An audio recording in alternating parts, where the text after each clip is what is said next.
Magabot ang tiyon nga ang mga tanan nga namatay dira kay Kristo mabanhaw kag may kabuhi nga walay katapusan.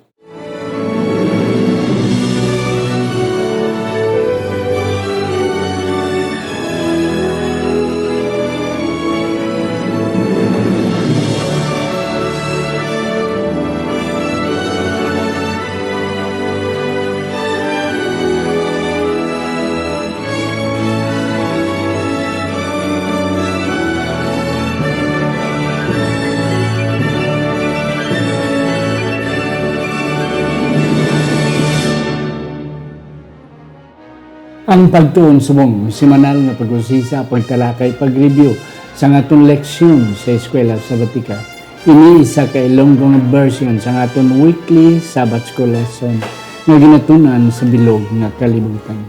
Ini ginadala sa inyo sa Media Ministry Department sa aton iglesia diri sa Central Philippine Adventist College. Ako si Pastor Luisito Tomado inyo masunson nga host sa sining atong programa ang pagtuon subong. Kagyari karon ari ang akong duwa ka mga batan-on nga mga bisita, mga kauturan. Ang isa bago pa lang ninyo ni makita, but si Sir John Deloyd Coro, mga kauturan, dugay na ninyo sa nakita.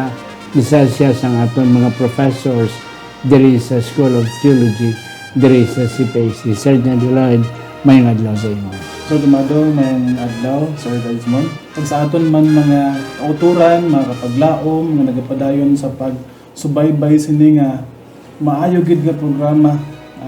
Salamat sa inyong nga pagsunod, pagsubaybay, tani nga ang Ginoo magapadayon sa pagpanalangin sa inyong aton programa kag sa inyo man sa inyong tagsa ka mga kabuhi.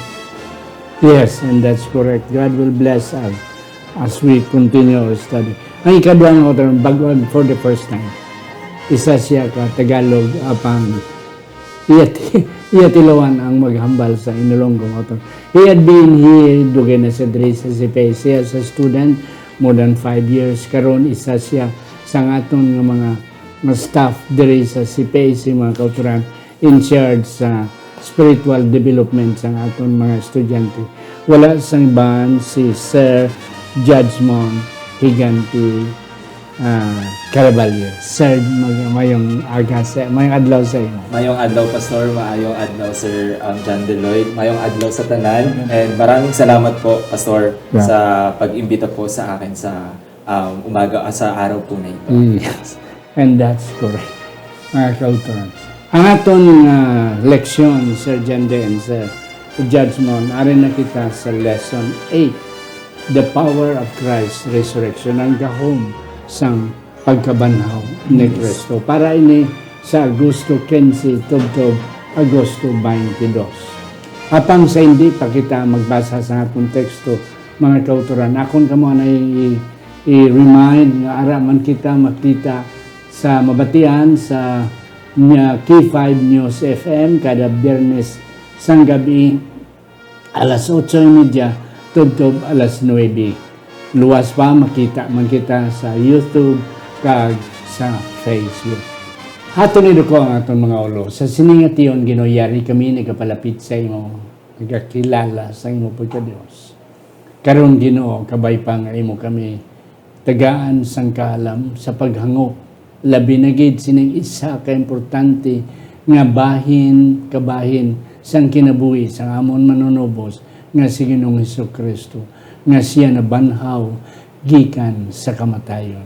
Dagay kami Ginoo sang ihibalo kag mga punto nga amon mabalon sa amon Kristohanon nga kinabuhi. Sa ngalan ni Ginoong Hesus nga amon manunubos. Amen. Amen. Yes, Sir Judgment, ang aton sadsarang nga teksto. Ang sadsarang na teksto po natin ngayong sining semana ay makita sa 1 Corinto, Kapitulo 15, versikulo 14, lumpat sa 17. Kung si Kristo wala mabanhaw, niyan walay pulos ang amon pagwali, kag walay pulos ang inyo pagtuo. 17. Kung wala mabanhaw si Kristo, ang inyo pagtuo walay pulos, kag yara pa kamo sa inyong mga sala. Amen. And that's correct. Ang aton nga tunan sa siniga semana, Sir Judgmont and Sir John Deloyd, ang naunang Korinto, versikulo 15, kapitulo 15. The only chapter 15. And then, ini nga chapter is speaking, nagahambal siya sa pagkabanhaw ni Kristo. Ang pagkabanhaw is a very controversial teaching of the Bible. Yeah. Kay kalabanan sa mga non-Christian religions don't believe on resurrection. Buddhism, Hinduism, Shintoism, yeah. And even Muslims, they could hardly accept na only Christians, but not all Christians. Nagkapatay sa pagkabanaw. That's the same thing sa time ni Jesus. Kag sa panahon ni Pablo. So, si Pablo yung number one gid nga ginatudlo nga si Kristo na patay na banhaw. And then, ang mga Hudiyo, mga Romanon, mga Griko, they could hardly believe nga ang isa ka Diyos.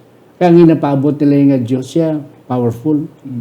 Karon niya ang Diyos nga ginapresenta ni Pablo namatay sa cross as criminal.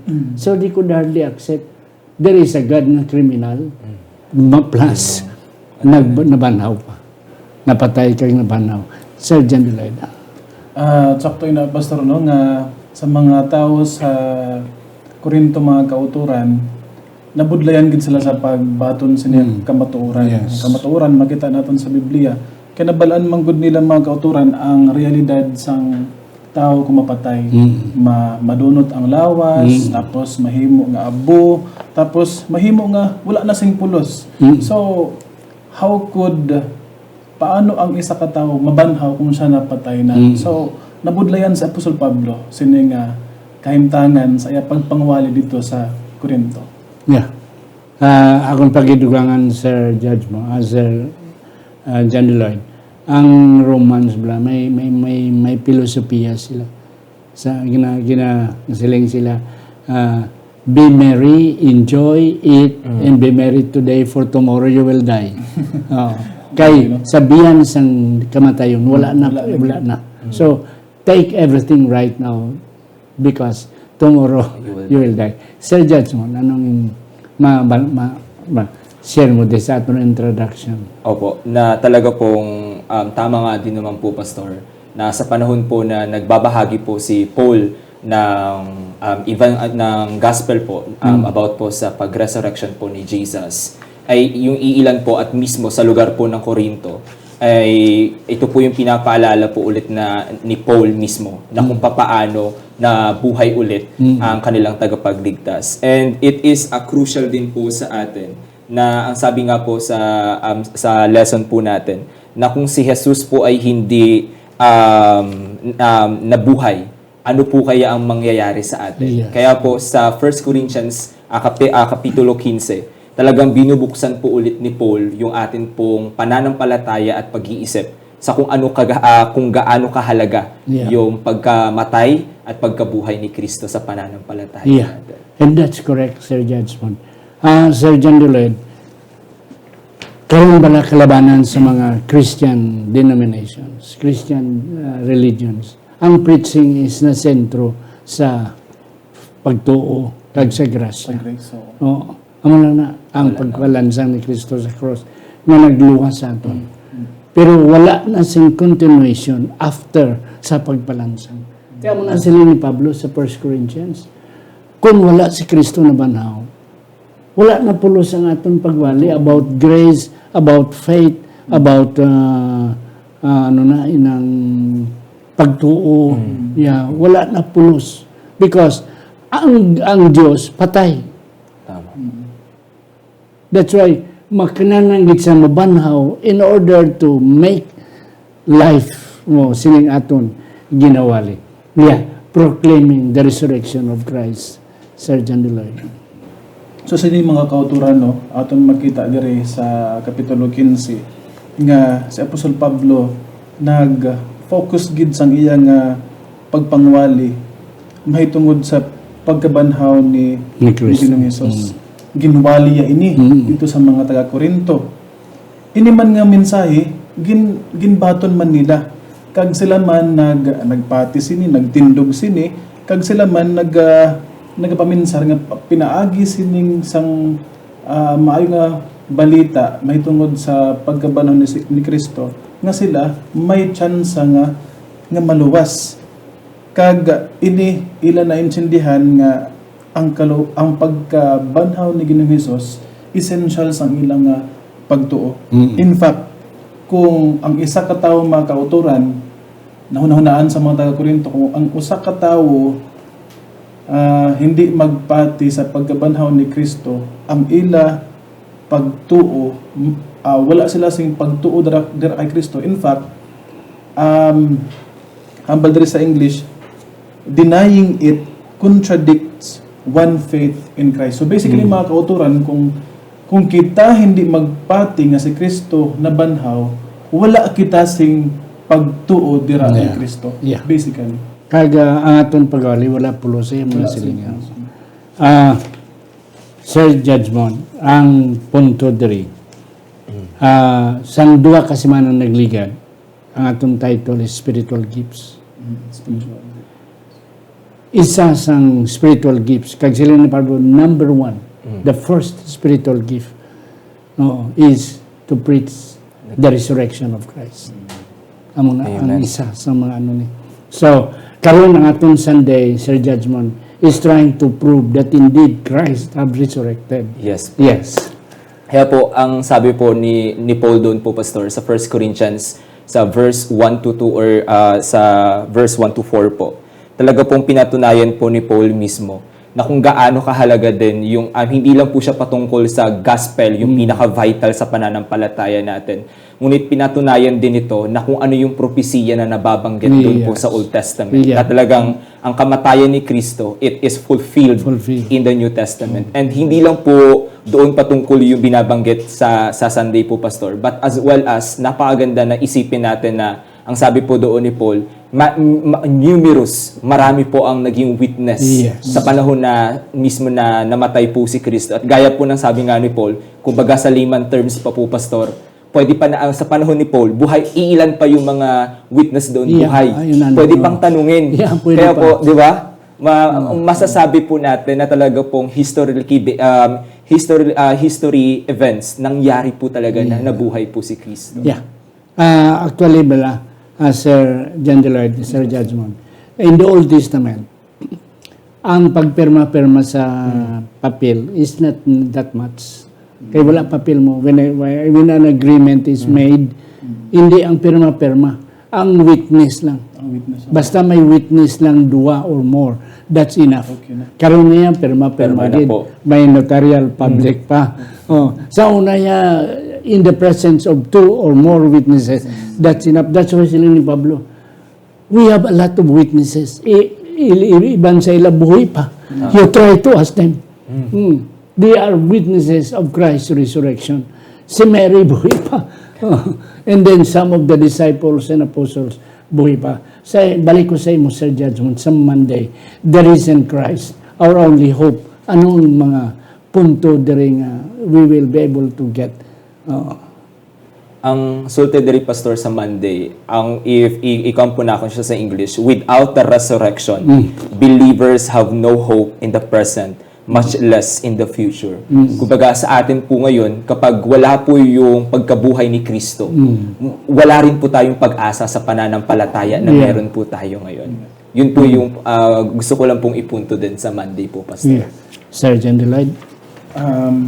Sakto gid na nga punto nga ang pagbanhaw ni Kristo amo gid ning aton nga paglaom lang gid kay imagine bala mga kauturan nga ang isa ka tawo nga imo ginawali tapos ginatuuhan nimo nga Dios kag makaluwas sa imo hindi mabanhaw our preaching, our faith will be useless and our faith will be hopeless. So ini nagapakita diri mga kauturan nga ang pagkabanhaw ni Ginoong Hesus halin sa kamatayon nagapakita nga ang atong preaching hindi patay, ang atong pagtuo hindi kawalang or hindi empty. Ang aton nga pagpangwali tuod gid, hindi kita yung mga false witnesses. Nga walay pulos. Nga walay pulos ang Kung atong sa simbahan pa, pagpangwali. kawang walay unod. Walay unod, kawang lang. Ang atong pagtuo mga kauturan, hindi futile, hindi patay, hindi hopeless, hindi useless. Kag ang ako namian pagdiri mga kauturan, tungod kay nga nabanhaw si Kristo, ang aton mga sala bala, may chance gid.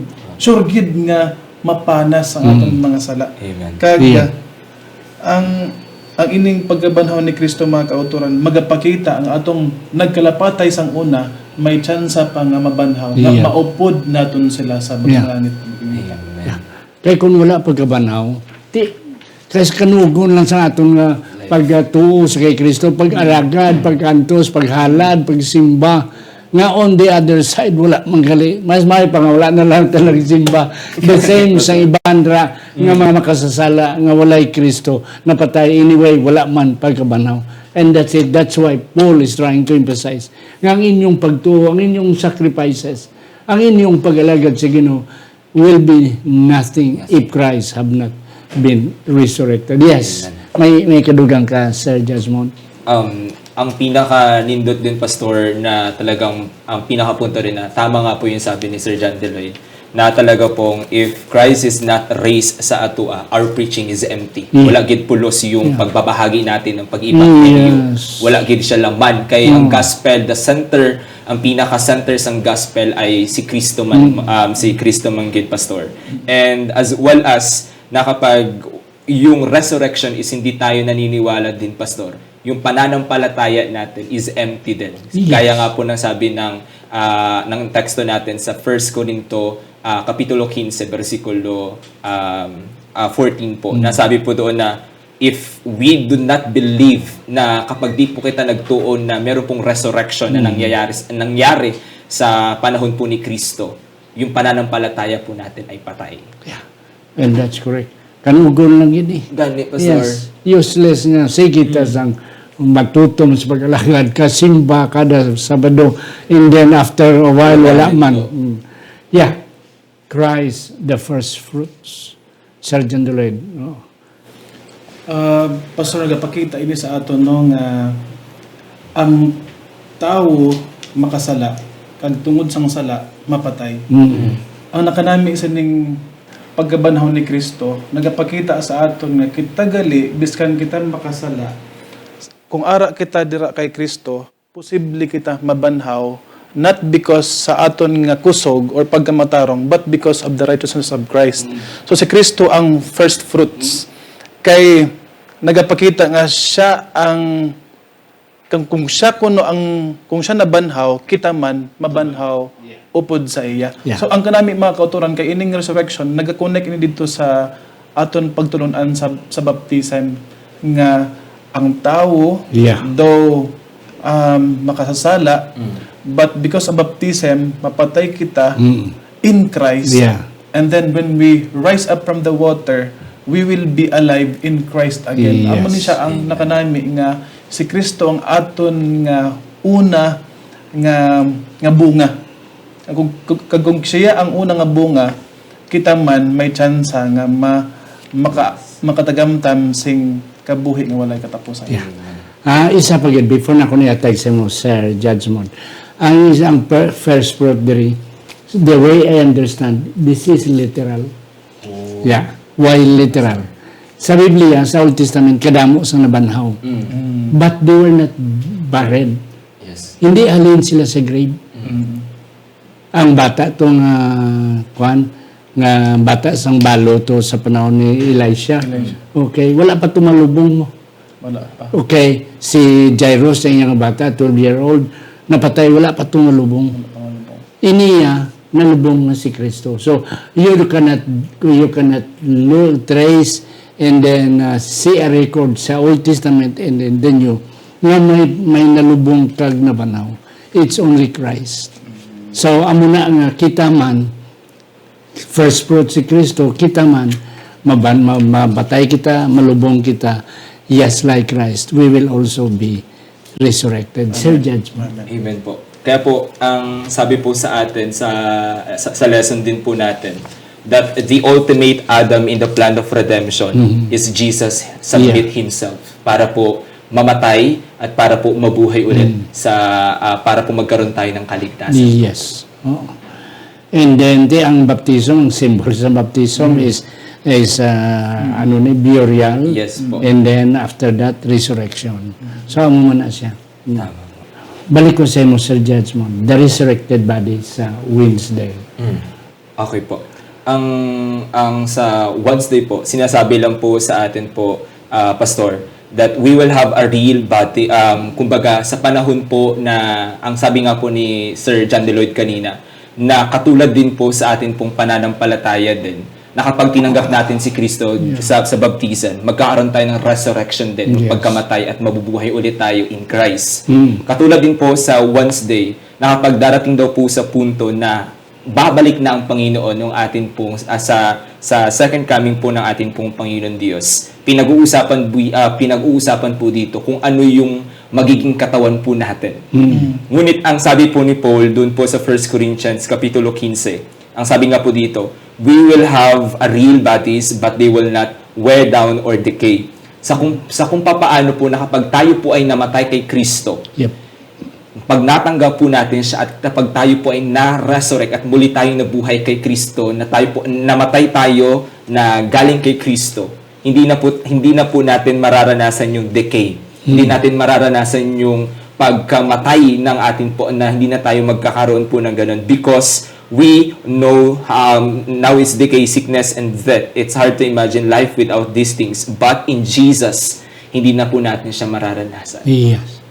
And then, before na kung sa imo yatag, Sir John Red, ang punto ni Pablo din ako nakita, isa man, nga ang resurrected body is the continuation of the former body. Yes po. Oo. Na. So, kung wala ka former body, you don't have a resurrected body. Wala Hindi ka siya pagkabano. magpapatuloy. Amuning analogy natin ni Pablo is about ang binhi. The seed. Seed, Ng seed, patay na siya. Oh. Pero kung imo ilubong siya, it will grow up, it will sprang up. Na, amo man ang atong perishing body.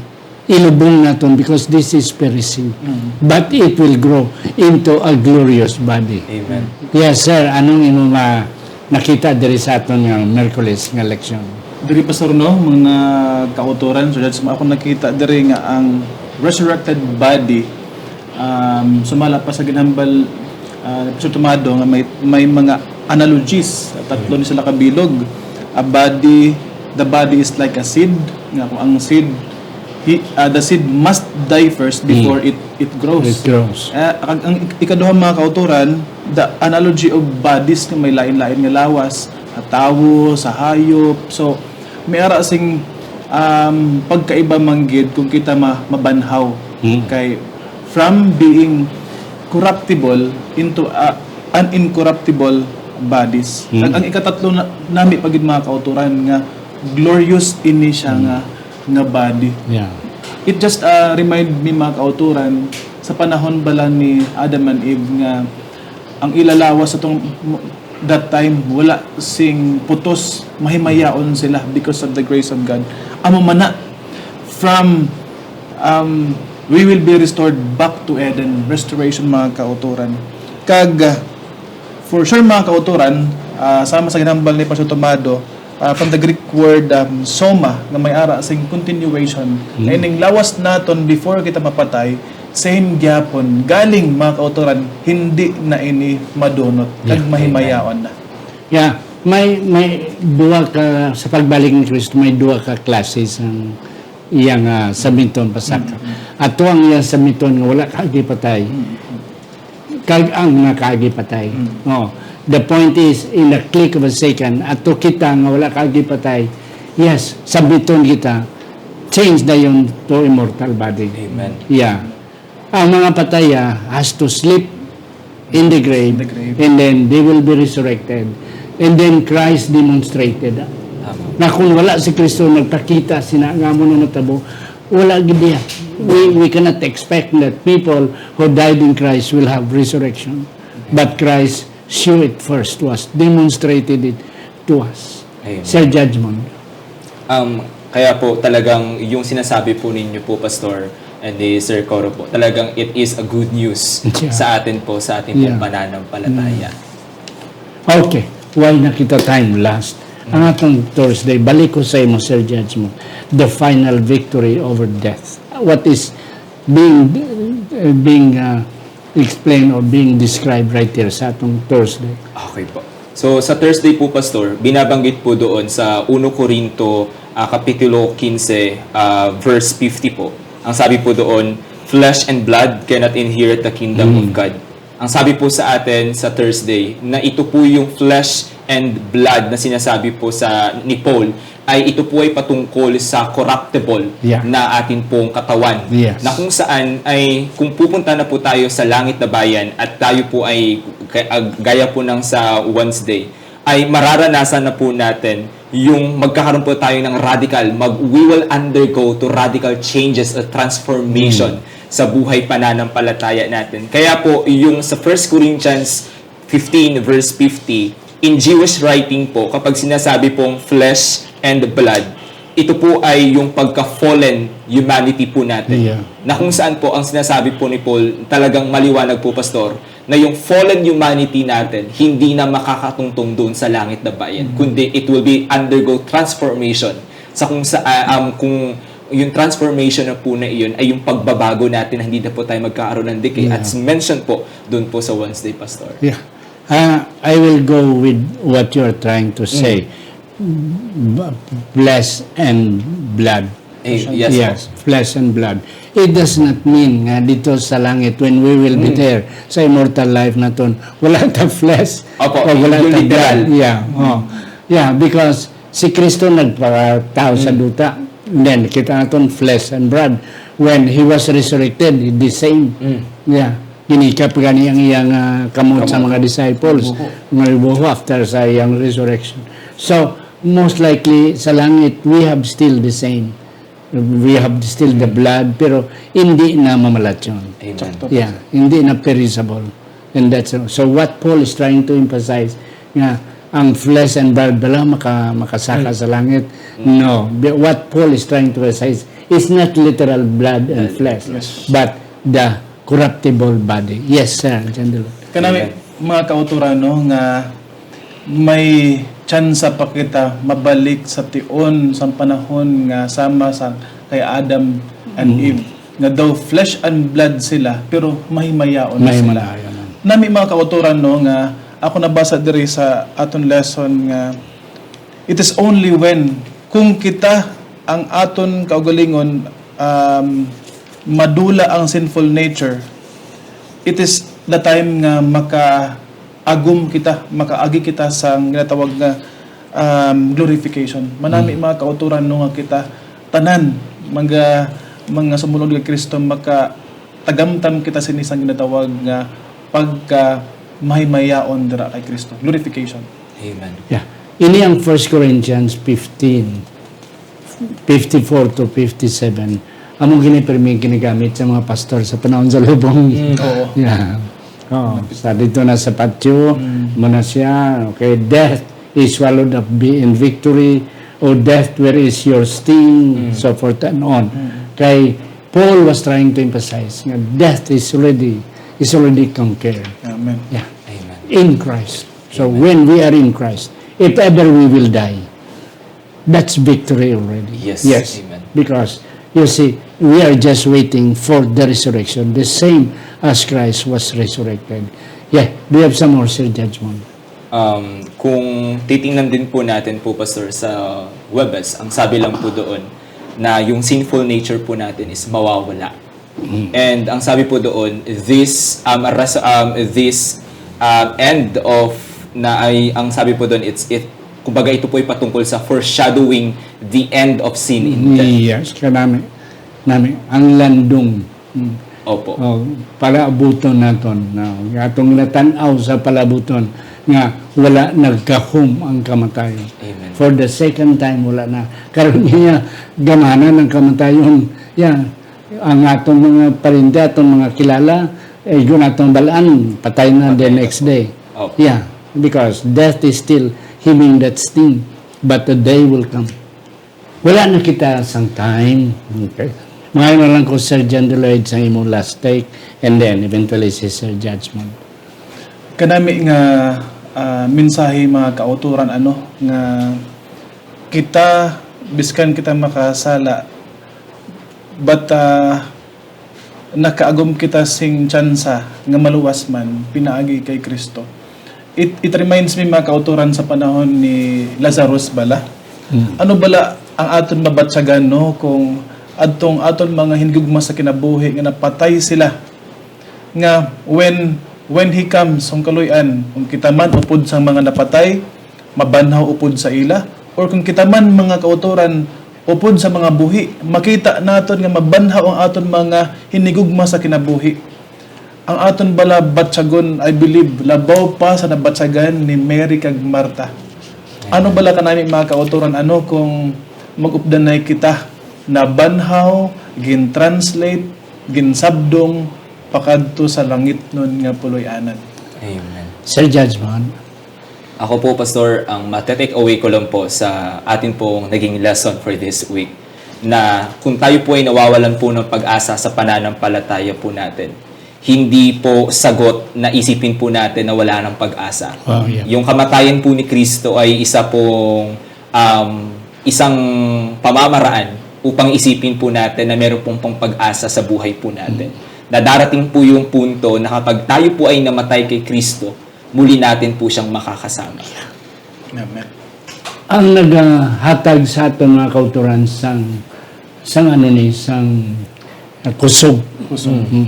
Sa pag-alagad sa Ginoo ang aton ginahandom nga makita siya. Amen. Yeah. Di wala man na siya nagsaka sa langit kung manaog balik kung wala na siya namatay.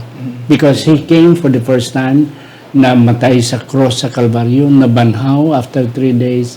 That's why sila niya, I will go up. And the same manner, I will come again. And that's the point mga kauturan. Yeah, wali kita sang pagtuo, wali kita sang grasya, but never forget to preach the resurrection of Christ. Amen. Because all of this, nawali natin mga kauturan, wala na pulos kung wala si Kristo na banhaw. Amen. And then, after He's resurrected, He promised that I will go and prepare a place and I will come. Kabay pa ang Ginoo aton matagamtaman. Kag, if in case, magpahuway kita makauturan, we have the assurance of resurrection, the same as Christ. Kaya, si Biblia na siling, ang napatay dira kay Kristo, mabanhaw sinuna. Sa hindi pa, si Sir John Deloyd mag-pray mga kauturan. Ako na na'y pasalamatan ini nga itong mga sponsors, Elder Herbert and Ma'am Evelyn Tamoni, Sir Alex Federo and Ma'am Jenna Federo, Dr. Erwin and Dr. Rhoda Hardinico, Edo and Fimidon Vandes, John Luciano, and Ma'am Goldie Joligi Jr., Dr. Norvin and Ma'am Roselina Hibieso, Jet and Susan Caro, Johan and Myla Susana, Iboy and Jessica Malabanan, Pastor Phil and Marlene Peregrino, Jamie Trino and Anily Trino Perdido, Sister Antipas Piedad, Ma'am Marlobel Hiruta Lorin, Ma'am Ladel Lavalan Gascon, Manang Helen Barbasa, Dr. Leopold and Ma'am Ivy Hope Balidyong. Ang Ginoo magapakamayo sa inyo. Pastor John Deloyd. Mga moyo kita. Amay namon nga balaan nga ara ka sa katasaan sa mga kalangitan. Ginoo, salamat sining tinion nga kami Ginoo nagka-studio sa liwat sa imong balaan kag matarong nga mga pulong. Ginoo, matamis ang imo nga mensahe para sa amon sa mga kauturan. May tungod sa imo pagkabanhaw. Ginoo, ang imo pagkabanhaw tinuod kag matamis para sa imo mga manununod or nagsunod sa imo mga balaan. Gani Ginoo, sining kinabuhi nga amon gina agian may ara sing kasakit, may ara sing balatian, may ara Ginoo sing paghibi.